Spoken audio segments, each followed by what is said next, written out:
Welcome. This is Embedded. I am Alicia White. My co-host is Christopher White. You've heard me burble happily about inertial measurement units with tiny accelerometers and gyros. Sometimes we even say MEMS sensors.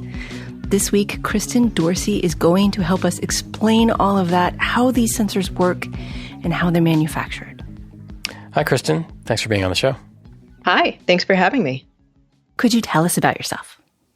Yeah. So I have been working in MEMS for about the last 10 years. I'm an assistant professor at Smith College, which is a liberal arts college in Western Massachusetts. And I teach courses in circuit theory and circuit analysis and MEMS. Fantastic. So now we are going to do this lightning round thing where we ask short questions and we want short answers.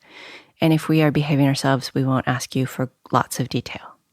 Christopher just noticed that I didn't update this list, and he has to make them up on the fly. Favorite book or movie that you encountered for the first time in last year?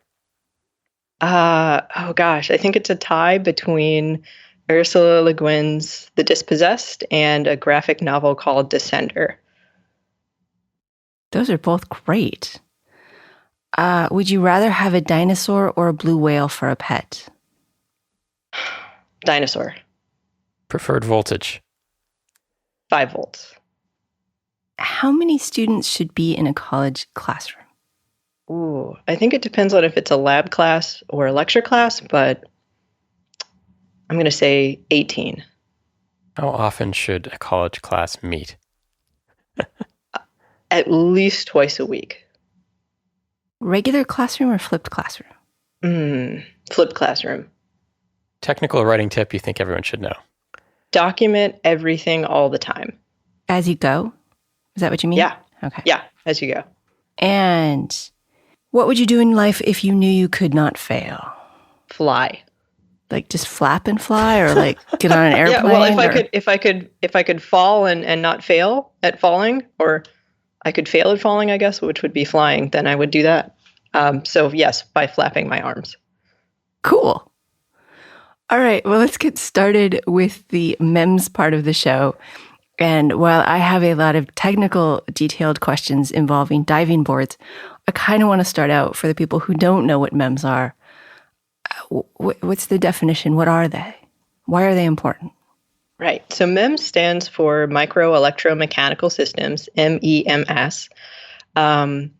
And that term can be a little bit restrictive if you're holding yourself to the electrical and mechanical part of the system. So microsystems is a slightly more encompassing term, because you can have things like microfluidic devices that don't have a moving mechanical component, micro-optical mechanical system, MOEMs. And so in general, it's a term that describes systems with a feature size of 1 to 100 microns in width or length that move or have an electrical signal. And so are these usually made out of silicon, just like chips are made out of silicon? Yeah. So the original MEMS designers kind of hacked the CMOS process to create the first MEMS devices, and so they're built out of the layers of silicon, whatever dielectric is separating the metal layers, and the metals, just like transistors and the routing on chips are. So it was initially they hacked processors so that they could get sensors. Is that still how it's done? Sometimes. A lot of the commercial sensors are fabricated in similar ways. But there's been kind of this push to develop new fabrication technologies that aren't necessarily based on CMOS processes or of micro fabrication techniques to create new types of MEMS devices. But one of the advantages with the CMOS is, we're pretty good at making lots of chips fairly cheap. We are. So one of the advantages of using chip fabrication processes is that we know how they work. We can batch fabricate them. But because they're getting so small and MEMS devices in comparison are so large, it doesn't necessarily make sense to put them on the same chip because the MEMS device takes up so much area. So then you have to decide, well, am I going to integrate the MEMS device on chip? Am I going to have two different chips with different processes? And it's still a little bit of an open question in the field, I'd say. Okay, I didn't realize they were different sizes. So like the chip circuitry, the transistors that make my chip do smart things that I tell it to do, is one size, but the accelerometer gyro may be much larger. How much larger? Orders of magnitude? Yeah, so I think commercial accelerometers in a commercial IMU unit are about 500 microns on a side. If I had to throw out a guess for order of magnitude, so that's going to take up a huge percentage of any chip if you were trying to integrate it with a lot of other things. I've always wondered why we haven't gotten, the Cortex M series integrated with accelerometers and gyros, since that's such a common add-on. And now I know. Is there a physical constraint? Because chip processes are being driven downward to 14 nanometer, 10 nanometer, and MEMS isn't following that because physics says you can't make a sensor that small because things don't move right, or is there some other reason? Well, definitely when you start scaling that small, the models that we have for how these devices behave get a little less effective, and the devices behave a bit more strangely. But another reason is that a lot of the tricks that circuit designers have played with chip fabrication processes make it not so great for designing MEMS processes. So, for example, things like the dielectrics they're using nowadays to separate the metal layers are more difficult to etch away and more difficult to use as a structural material for the MEMS devices. I think maybe we need to figure out why that's important. So how would you build a MEMS accelerometer? As it was always explained to me involving a diving board that didn't make that much sense. So hopefully you can start there. Oh, yeah. So that is one way that a MEMS accelerometer is built. But a lot of them, commonly the commercial ones nowadays, are kind of fabricated from moving capacitors.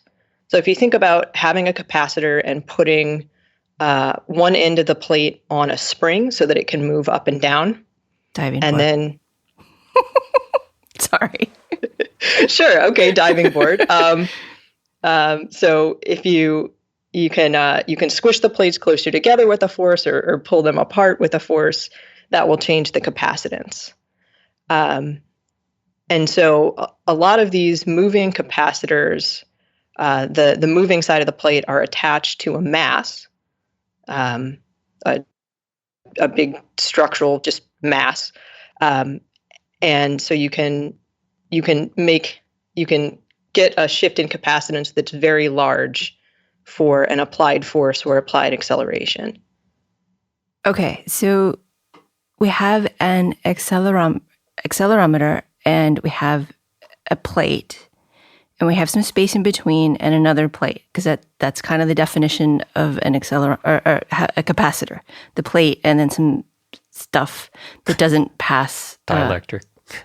That doesn't pass electrons easily, and then another plate. And because one of these plates is on a spring, like a diving board is on a spring, it can move closer or further apart, and thereby changing the capacitance of this whole little capacitor module. Right. Only instead of the end of the plate being on a spring like a diving board that's where the tip is moving up and down, the whole plate moves back and forth. So like the middle of the plate is connected to a spring that's then fixed somewhere else. Okay. So the whole plate is moving closer or further away from the fixed plate.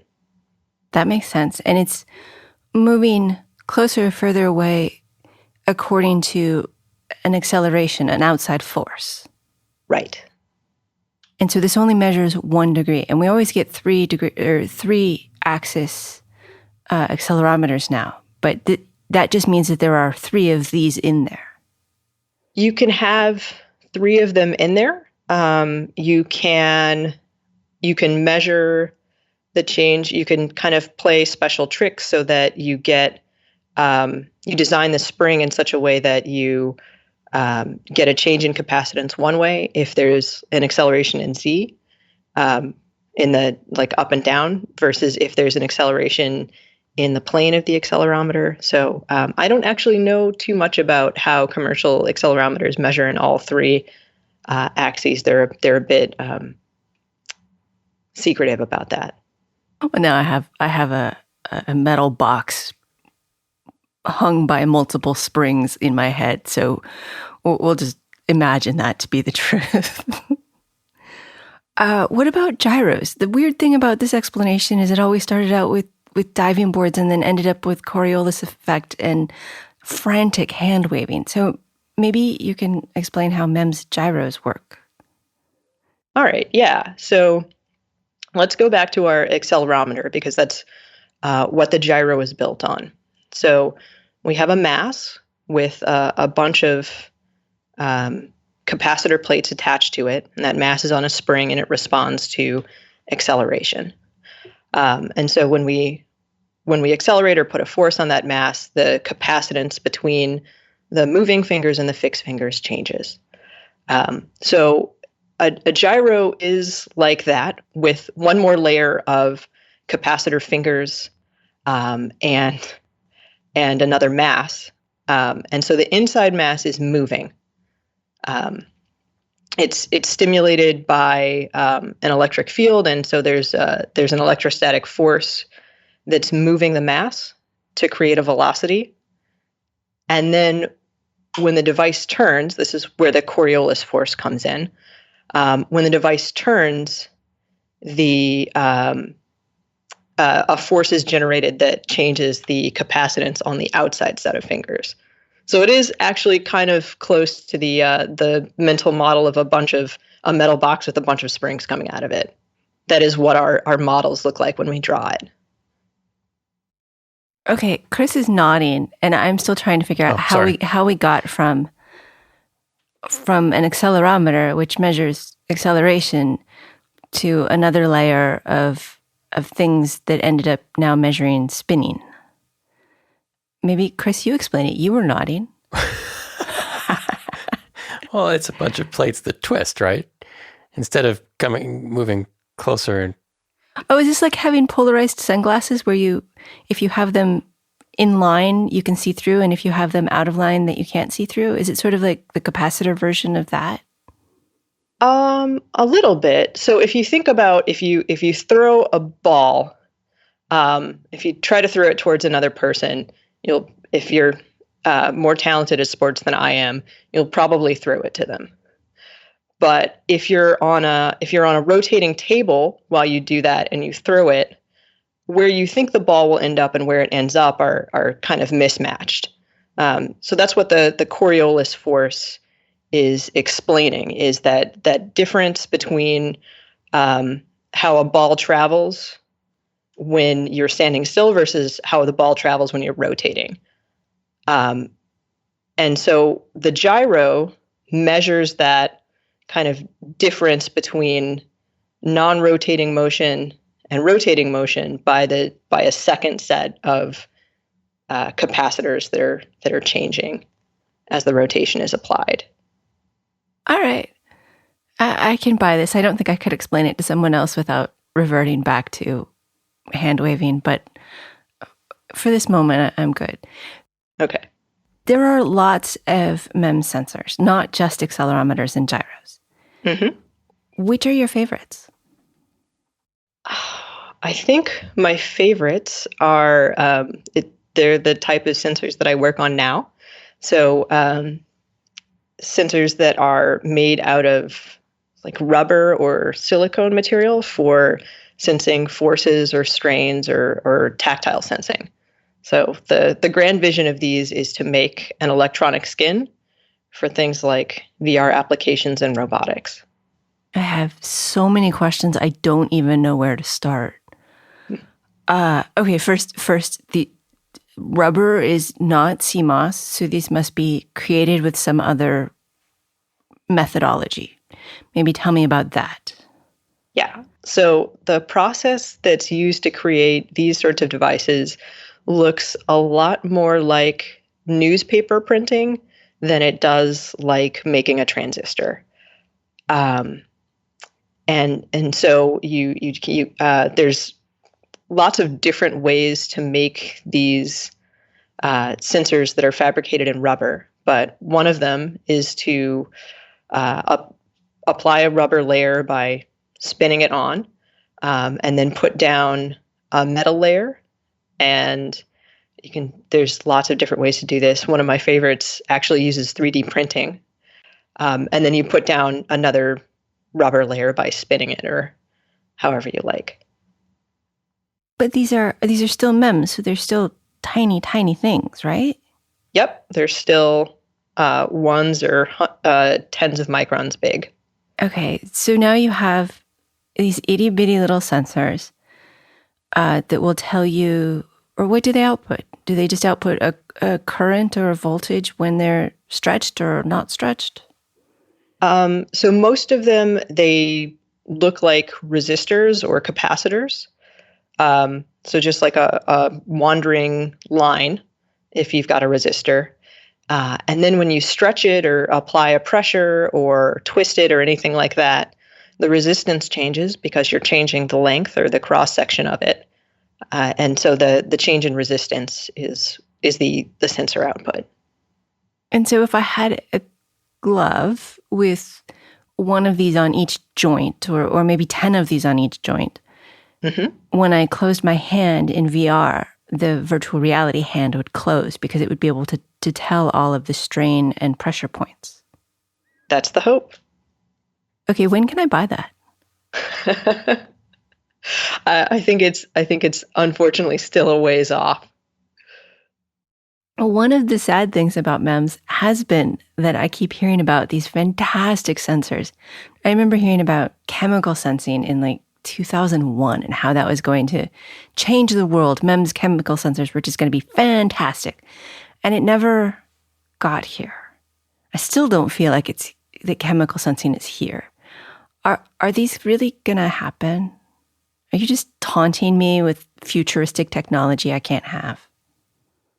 I don't want to say, no, we're never going to have like a chip on a nose on a chip kind of chemical sensors, but I think it's really tough thing to do.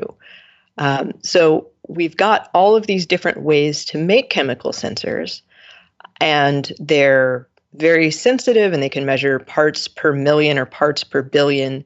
So, one particle in a room level of chemicals. But one challenge is that they're not specific. So they might respond to methane and be able to sense that, but they might also respond to something else that you don't want to sense. And so that's really the challenge with chemical sensors, is how do we get them to measure things that we care about and ignore things that we don't care about? I understand that. Our smoke alarm recently went off because it had too much dust in it, and I really thought it should be able to tell the difference between dust and smoke. Yep. And so even at a very small scale, you can't specify the chemical you really want without allowing false positives. It's a really challenging problem. Do you have similar problems with strain and pressure sensors? Right. So these sensors change with strain, they change with pressure. They'll also change with temperature. Some of them change with humidity. And so figuring out ways to separate out all those different changes is a problem. All MEMS sensors are temperature sensors, right? Because they're so tiny, they have no choice. They are all temperature sensors, yes. And so in accelerometer and gyro land, usually you can calibrate that out or make some, even if you aren't doing per unit calibration, you can make some system generalities related to calibration and taking into account temperature sensors. Almost many of the IMUs that are out there have temperature on board so that the sensors can be fixed. Right. Do you have the same linear or easily binomial solution to temperature? Or does the rubber make it harder? So the rubber makes it a little bit harder, but I think as a field, we're kind of at a level where we're still trying to figure out how to make these sorts of sensors really, really sensitive, and how to put a bunch of them in a glove at the same time. And I'm not sure that many people are even tackling the problem of, well, how do they change with temperature yet? Okay, what problems are you tackling now? Just making them? Yeah, just making them. So what's the difficult thing there? One of them is the fabrication processes make it difficult to, the variations that you get from device to device make it really difficult to have two devices that behave exactly the same way.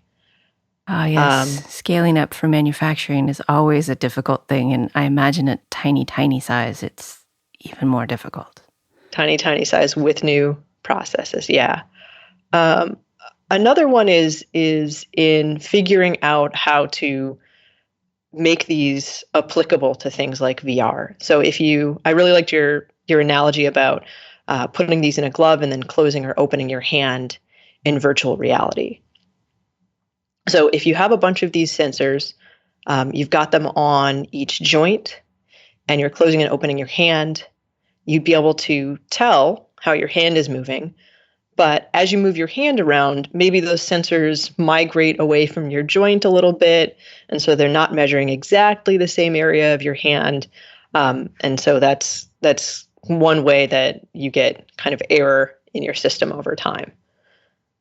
And that's a common sort of error. I push everything back to IMUs because it's what I'm very useful in.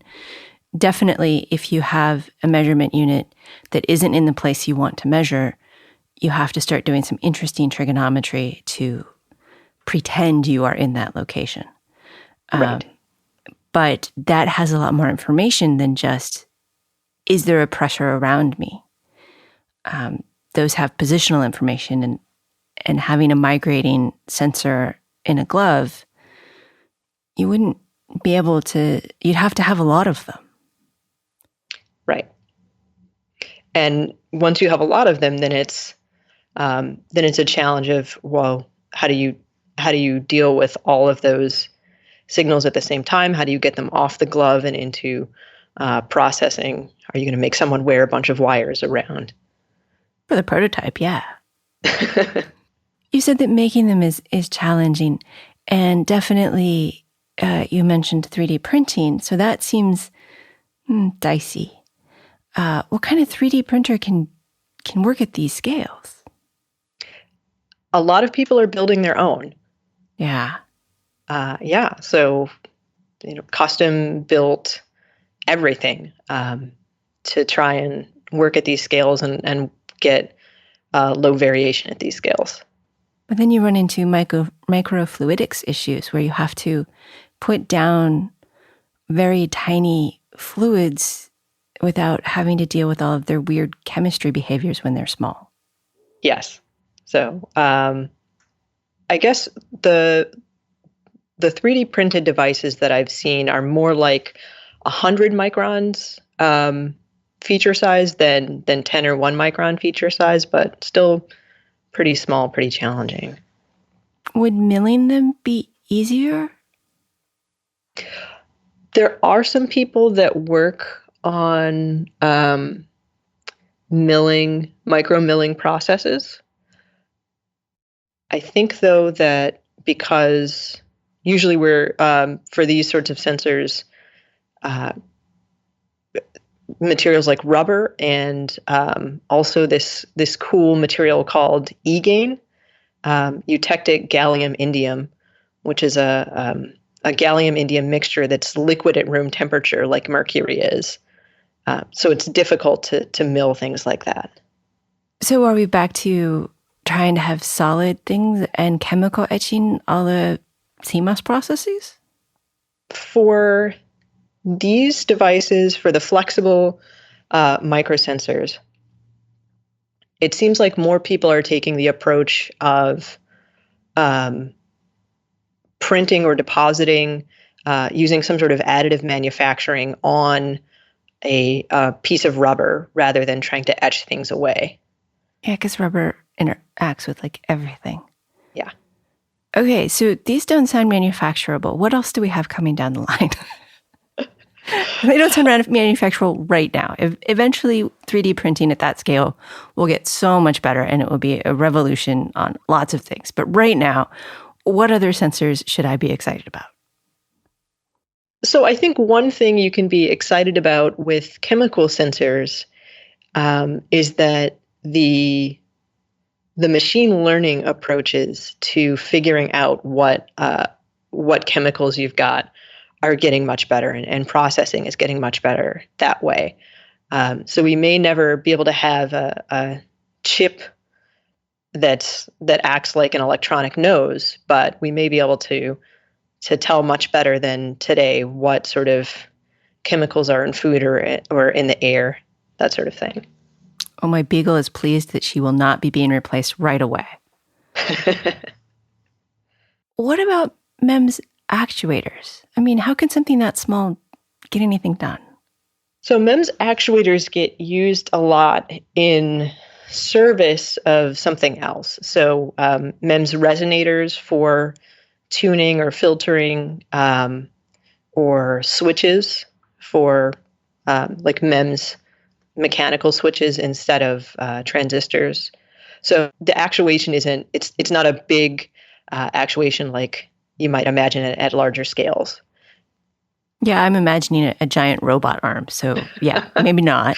Right. So one place that MEMS actuators do get used is in micro robotics, microscale robotics. And so outputting very small motions in a fluid or on a table to propel these robots someplace else. Okay, nothing bad can happen with this. I have never seen a movie in which these robots go insane and kill people. But are we really going to build tiny robots we can't even see? I think, yeah, that's been a long-held dream for a lot of people. One device that I'm equal parts in awe of and terrified of is the idea of taking something like a pill camera that you swallow that has cilia on it, so it can propel itself through your digestive tract and check everything out. And I think this is a really cool idea, but also has a lot of bad sci-fi movie tropes there. But this is, I mean, putting MEMS little robots in our bodies is actually a fantastic idea once you get away from the sci-fi tropes. Because controlling bacteria and the bioengineering side that way has, those chemical downsides. But if we make it robotic where it runs out of energy at some point, maybe it goes away. I mean, Chris, you're looking at me like I'm crazy. Am I just exchanging one sci-fi nightmare for another? I'm not sure. Those are some pretty small robots. Those are some, little legs pushing around a camera. That's fantastic. That's bigger than a bacteria, though. It is. Thinking that there's a gap between the camera thing and going around targeting cells. How big is that gap? Oh, we're all going to have to Google how big bacteria are right now, aren't we? Let's all frantically go to our computers. I'm sorry, Kristen. We don't need to write the horror movie right now. Okay. But I said about them needing power, and there are MEMS turbines. Is that, did I really read that? Can we do power generation? Yeah, so there are MEMS turbines and energy harvesters. it's kind of tough to get a lot of power out of them right now. But the idea for most of those is that there's some sort of vibration, like from someone walking, that gets transmitted either through piezoelectric material that transduces pressure into an electric field, or through something like, again, the capacitor that transduces that into an electric field to store that energy. That's true. If accelerometers are capacitors, then we're generating energy every time we jump up and down. Mm-hmm. So this goes back to chemical sensors. I've been hearing about this for a while. When are we going to have it on our desktop? The chemical sensors? No, the power generation through piezo vibration and movement. So I think the MEMS energy harvesters, again, are one of those things that every year people are like, oh, this is a year out. And I think they're doing a really good job of advancing how much energy they're able to harvest. So now I think the limit is about 10 to 100 milliwatts continuous. So when someone is walking, they're generating about 10 to 100 milliwatts at a time. So might not be enough to power a wearable device or charge a cell phone all the time, but providing a fair amount of energy. That's enough power to keep things that are normally asleep powered. Yeah. And things with displays couldn't get powered on, but it's starting to be enough power to power the accelerometers and the gyros. Yeah. And then you just need a battery for your processor, and off you go. So one of the places I think that energy harvesting is going to get to be really useful is in monitoring things like bridges. So when you have a continuous amount of traffic going over the bridge, generating those vibrations, and then the system can wake up maybe once a day and say, hey, I sense that there's cracks here, or hey, everything is okay. So that you don't have to go out and replace those batteries every 2 years or 5 years or however long. Yeah, I've sat in on that meeting for a few companies. And I'm looking forward to when we have those. But I admit that, again, around 2000, 2002, we were talking about how to do this with MEMS power generation and IMU and tiny radios. And happily at that time came up with the idea that it wasn't quite possible. But I am looking forward to it for the future. Yeah. Some people have made relatively silly MEMS sensors on the idea that if you can make it MEMS, you should make it MEMS. Chris came across a 2-stroke gas engine. Had you seen that before? I hadn't. That was fantastic. I'm not sure how small it is. It wasn't clear from the article, but it said MEMS, so it must be small. What are the silliest things you've heard of? Or maybe done? I haven't done too many silly things, sadly, but the two most fun devices that I've seen, a couple of years ago, someone made a MEMS pinball machine. And they put a little glass bead in this machine and controlled it using, it was an electrostatic force for the flipper paddles. And it would ping all over the screen. That was really cool. How big was that? I think the whole thing was about 250 microns by 250 microns. That's amazing. This is one of those areas where I just don't, it gets beyond a micron and I'm like, I don't even really know what that is. I know what it is when you have a whole bunch of them together.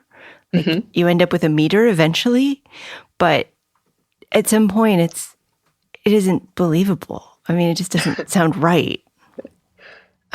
What other sensors or silly sensors have you heard of, or that are things you look forward to seeing? Well, my other favorite fun sensor is the one that I show all my students at the beginning of my MEMS class. It's the world's tiniest resonator. And I don't know whether or not it plays the world's saddest song.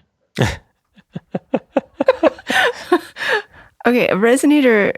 How is a resonator? How do you make a MEMS resonator? We have the piezo crystals resonators, aren't they the same? So you can, right. So that's one type. You can also, again, going back to the moving mass with the capacitive fingers on it. So so you've got a mass and a spring together, and that makes a resonant frequency. And then you drive it by applying an electric field between the moving capacitor finger and the fixed capacitor finger. Okay. That makes sense. Sort of. Why is that? I mean, okay, so you can make it play a song. Why is that one your favorite? I mean, is it because it's both simple and can lead to more complex behavior, or is there more behind it? So the mass spring comb finger arrangement is one that gets seen all the time in MEMS. I mean, I've talked about it a lot, but it gets used for chemical sensors and accelerometers and resonators. And so I think showing students that, yeah, this can make noise if you have a big amplifier, but also, this is kind of the building block for everything we're going to talk about in this class, really brings it home in the first week for them. Neat. What else is your research about? I mean, when we talk about MEMS, that's big, and there are lots of industrial applications and industrial versions, but you work on specific stuff. What do you work on? So I work on the flexible strain and pressure sensors that I was talking about earlier. And my specific focus is in figuring out how to place cuts or empty regions where there's no rubber around the sensor to change how it behaves with strain or pressure. So maybe you want to use this sort of sensor to sense strain or pressure, but maybe also you want a temperature sensor on board that you don't want to respond to strain or pressure. And so by kind of cutting out the region around the sensor, you can change how it behaves with strain and change its sensitivity. Since you're making these things out of rubber materials, what kind of... It seems like when I think of electronics, I think of it as very stable and doesn't wear out and doesn't, corrode. I guess could corrode, but rubber I think of as rotting away sometimes if it's in the wrong environmental conditions. So you probably have a lot of different environmental testing kinds of things you have to do versus an accelerometer. Is that true, or? Yeah. So one problem we have in the lab is that they do change a lot with humidity, and so we have to put it in a dry box so that on a rainy day it doesn't behave differently than on a sunny one. But I think we're thinking more of the realm of like single use or almost disposable devices rather than something that's going to be around for a long period of time. How do you identify how these things behave when you have some trouble making them consistent when you produce them? Or did I just sign up for a PhD paper? Well, I think that's it's definitely a challenge to figure out an exact model for how they'll behave when we haven't built them yet and when there's manufacturing variations. But I hope as our fabrication process gets more dialed in, the sensors will get more consistent, more uniform, and then we can characterize them. But as to how we characterize them, we've got a bench vise that's attached to a servo motor that applies a particular strain, and then we're measuring the capacitance or the resistance of the device for different strains that we're applying. You said earlier it was mostly about the resistance for these devices. Do you also measure the capacitance to see if there is a orthogonal thing to look at, or is it just part of the testing setup, or is there more to it? And I didn't hear about capacitance earlier. So some devices are resistive devices, and so the resistance changes. Some devices are capacitive, so the capacitance changes. And it kind of depends on what application, how fast you want them to be, whether or not you use resistors or capacitors. Well, it makes sense to measure both at these scales.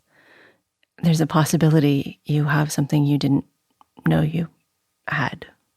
Okay. I mean, this is sort of like the apocryphal story of the guy who invented saccharin because he was too stupid to wash his hands after dealing with chemicals, and then noticed his lunch was very sweet. And happened not to die immediately. But you might as well test everything as long as the testing's there. Yeah. So why does stability matter? That's what my outline says. I was like, well, let's see, why does stability matter? So we can reproduce things? But how do you debug with this? I mean, they're so tiny. You can't just go in there and check each point in a circuit because you can't touch them. One way that we debug is by looking at it. So using an optical microscope or scanning electron microscope, SEM, to see if there's some obvious physical flaw. It's like, oh, that's touching that other thing. That's why that's not working. We also use just a lot of electrical characterization to figure out, did the resistance or the capacitance shift a lot? Yeah, that device probably broke. But this working in MEMS is kind of, especially newer MEMS areas, is kind of build a lot of devices and hope a fair number of them work. And the yield, the number of successful devices that you get is just not super high. No, not until you have it dialed in. It's a very chicken and egg problem. Yes. How well do your models work? I mean, you mentioned that you do put them in a model, and so I imagine you do some simulation, physical simulation, so you expect things before you print them. Are they close, or are you finding all of the ways they're not close, like humidity? They're close and not close. So I use a computer program that does finite element modeling of these devices. So I build a model of it, a physical model, and then look at the physics of each part of it. And that gives me enough information to say, okay, well, the response should be about this much. But it doesn't catch everything. So for example, one thing I didn't take into account in my last model was that these things are made out of a sheet of silicone rubber, and it's thin. So it sagged a little bit when I was testing it, and that totally changed the response of the sensors from when I had it completely flat and taut and was testing it. Just that extra force of gravity. And so I wasn't testing that in my model. And so I was like, okay, I got to go back and add that in. So it's kind of an iterative process, starting with the model, building it, seeing how it works, and then going back to the model and adding new physics in. Adding new physics in. I like that. Having to have gravity be a factor makes sense because these sensors are so tiny. The accelerometers, they measure gravity, but it's just a force to them. It's not like they are affected much by it. So I understand how you didn't initially perceive that gravity was going to be important on something this small. Are there other forces you have to worry about? So I was working on a project a couple of years ago with chemical sensors called they're metal oxide sensors that respond to a bunch of different chemicals. They change their resistance. And they're most sensitive when you heat them up to about 350 or 400 degrees C. And I went outside and I tested some of these, and I noticed every time a truck went by that my readings would go totally haywire. And I thought it was maybe because of the truck's emissions. And it turns out that because these are heated to a really high temperature, that any change in temperature really changes their resistance. So anytime a wind gust blew, the sensors would cool off for a little bit and totally change the output I was getting. So in that case, it was wind. And on one hand, that makes them impossible to use. On the other hand, for a long time, they said that CD drives would be impossible to build because you couldn't have that level of precision and accuracy and robustness. And now that's a done technology that we aren't even bothering with anymore. So I think we will get to MEMS that we can use. And I think you're right that machine learning is going to be part of it, because you're going to have extra sensors to figure out things like that. I think so. And so the cool thing I found out with those particular sensors is that by using just proportional control on the heater resistance and keeping the heater resistance constant, kept the sensor output constant, because it would change temperature to respond to things like wind. Yeah. It's a solvable problem once you know it's a problem. Yep. Plus, you've invented a wind detector. Searching around for MEMS gadgetry, I did come up with a MEMS windmill. I thought that was really cute. It was very tiny. They put it on a penny. Accelerometers and gyros are very susceptible to vibration, somewhat surprisingly susceptible to vibration. If you need a vibration sensor, you can just get some of these. Is there other stuff? I mean, do other sensors have to worry about vibration? Is that like temperature, just a tiny sensor problem, or is it specific to the inertials? It's specific to having the type of MEMS sensor where you've got a mass suspended by a spring. So you see that sort of MEMS sensor type in most accelerometers and gyros, but also occasionally in chemical sensors. So then those chemical sensors would be sensitive to vibration. Can't think of any other ones off the top of my head. Okay, cool. Let's see. I have just a few more questions.